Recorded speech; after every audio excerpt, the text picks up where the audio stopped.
Welcome to this AMUG special episode of AM Infocast. As part of this episode, it is a great pleasure interacting with Tyler Reid, Technical Director, Digital Manufacturing at Goengineer. Join me in this conversation while Tyler shares his perspective of how additive manufacturing has evolved in the past decade, strategies at Goengineer to address this evolving 3D printing market, future plans at Goengineer, and what differentiates AMUG from the other events out there. Hello, Tyler. Welcome to AM Infocast. Thanks for joining us today. Good to be here. Thank you for having me. I'm looking forward to this conversation. Great, great. So, to start off with, can you share a little bit about your journey in the additive manufacturing space? I think that will be interesting to start off with, because before we dive into the technical topics or a little bit about AMUG. Yeah, sure. So I would divide my journey into two different eras. The first era being as a user, a customer, and then the second era being on the seller side. So actually within the industry. That second era, is about 13 years long now. My history with 3D printing goes back to about 2006 is when I had my hands on a 3D printed part for the first time. Yeah, and that sounds good. And additive manufacturing has really evolved over those years, And what key trends are you observing in the industry as we enter 24? And what's your view on that? Well, certainly it's an understatement to say that the industry and the state of the technology has changed over the course of the last nearly 20 years. There's no doubt about that. We've had so many different technologies introduced, and more importantly, a large number of applications unlocked as the technology improved for various number of reasons. So the trends have been strong, but they've disappeared, in many instances as quickly as they came.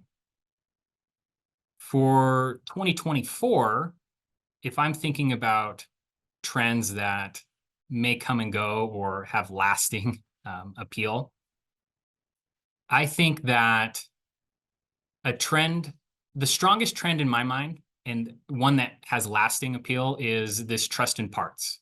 So at the beginning of the journey, no one really understood what it meant to pursue 3D printing.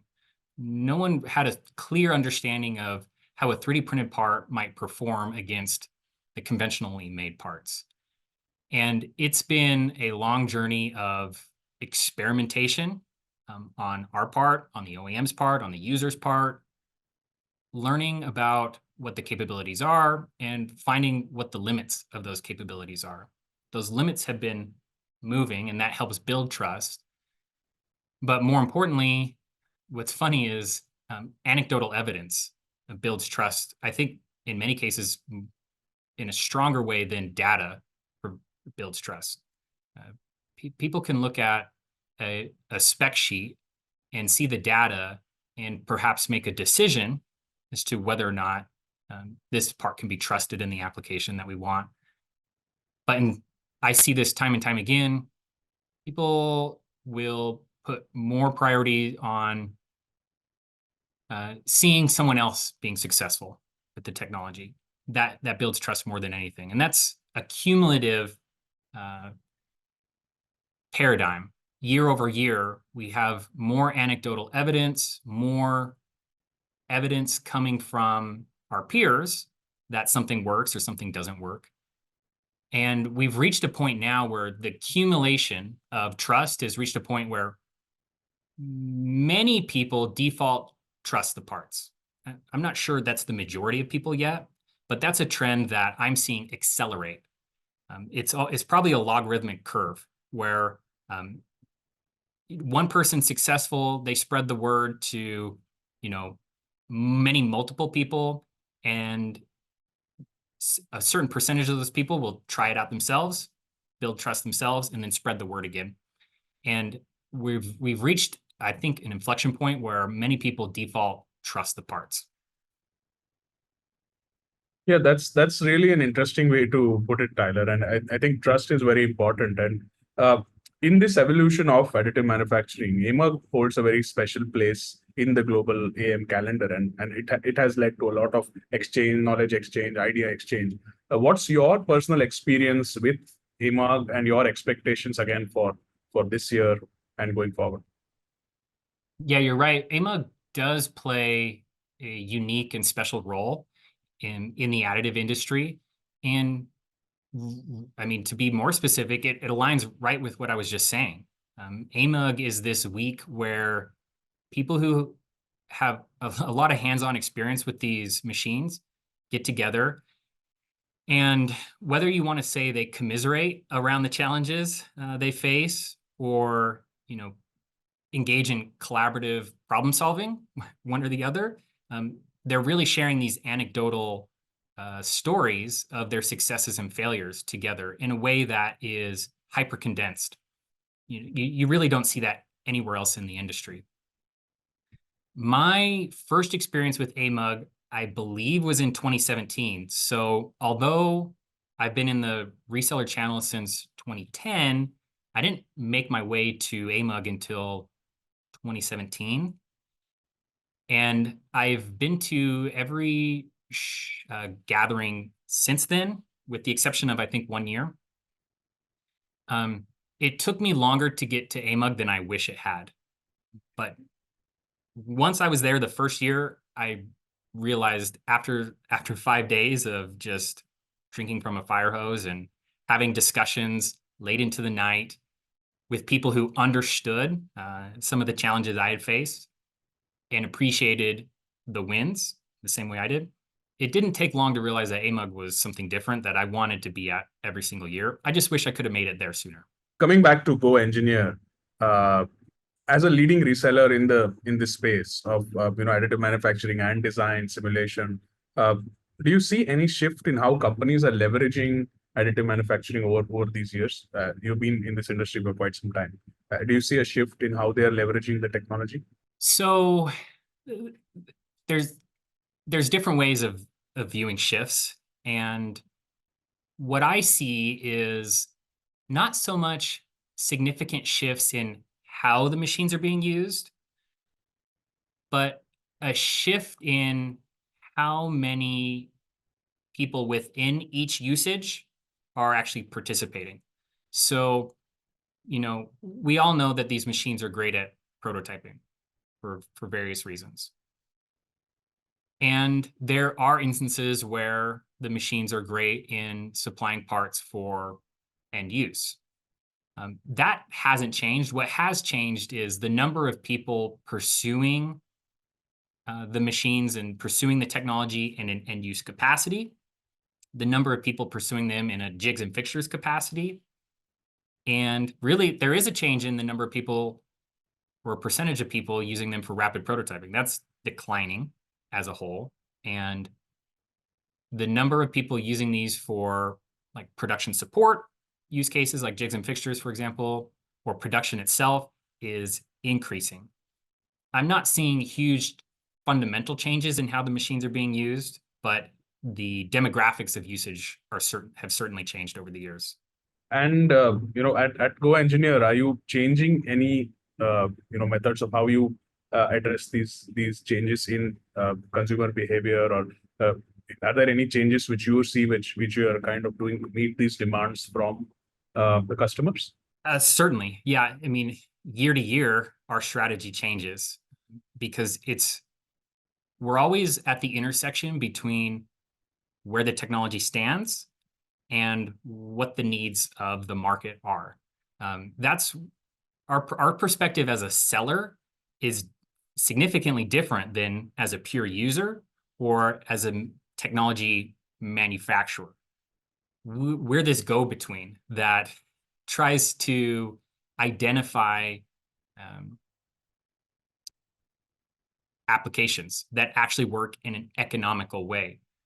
So I think within the industry, if you're on the seller side, it's easy to believe that we're experts in the technology.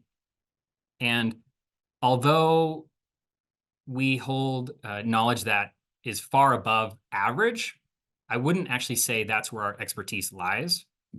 Our expertise lies in understanding the customers better than anyone else. So the needs of the customers don't actually change all that much from year to year to year, especially if you're looking at it at a high level. Customers want parts they can trust in an economical way. Essentially, that's what it comes down to. But what does change is the products that fit those needs. Those change every year. So certainly it changes all the time because we have to be very reactive to what is available and what's needed. Yeah, so I think the core requirement doesn't change, but it's more of a subtle change which happens depending on the technology you have, the applications which the customers are looking at. I think that I think will be a constant cycle, right? I don't think it's going to be a radical change going from here, because the technology has been here now for 30 years. I don't think we're going to suddenly see a different approach in the next couple of years. It's unlikely, and that's the reason why we have just so many different companies servicing the industry, because everyone believes that they've identified like a little niche that solves a problem in an economical way, and develops technology and releases technology to serve that niche. The chance of someone landing on a technology that serves customers in a way that's orders of magnitude better than everything else, it's possible.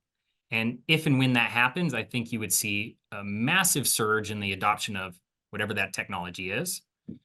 But the chances of that happening year over year are pretty minimal, because it's a problem. Like, it's a very challenging problem. Yeah, that makes sense. And you mentioned earlier that AMUG is a bit different from the other activities which happen throughout the year. What are the key drivers for Goengineer to be an active supporter of this event, year on year? Can you enumerate a few drivers for this? Yeah, for sure. I think this is where we're going to have a fairly unique journey towards AMUG. Like I mentioned, it took me until about 2017 to arrive at AMUG.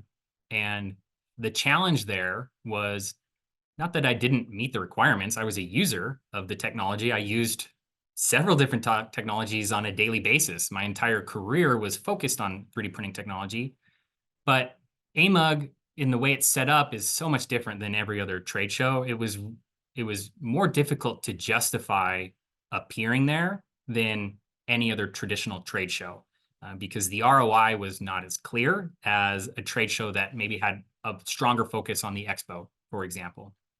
So although I started attending in 2017-ish, and that first year I was the only person from Goengineer at the show, and it was very eye-opening. In the subsequent years, we started sending a couple more people and getting a taste of AMUG, but it wasn't until we acquired CATI that we really went all in on AMUG. CATI, which had a strong presence in the Chicago area, was a huge advocate and supporter of the AMUG show. And when we brought on that other team and we combined teams, what came with it was a very strong grassroots support for what AMUG is. And we inherited that, and we appreciate it. We love it. And I'm very happy now that we're in a place where we have this stronger focus at AMUG, that without having that local presence, it would have been very challenging for us to get where we are now without that strong local presence. Great. And I wish you good luck for AMUG this year as well.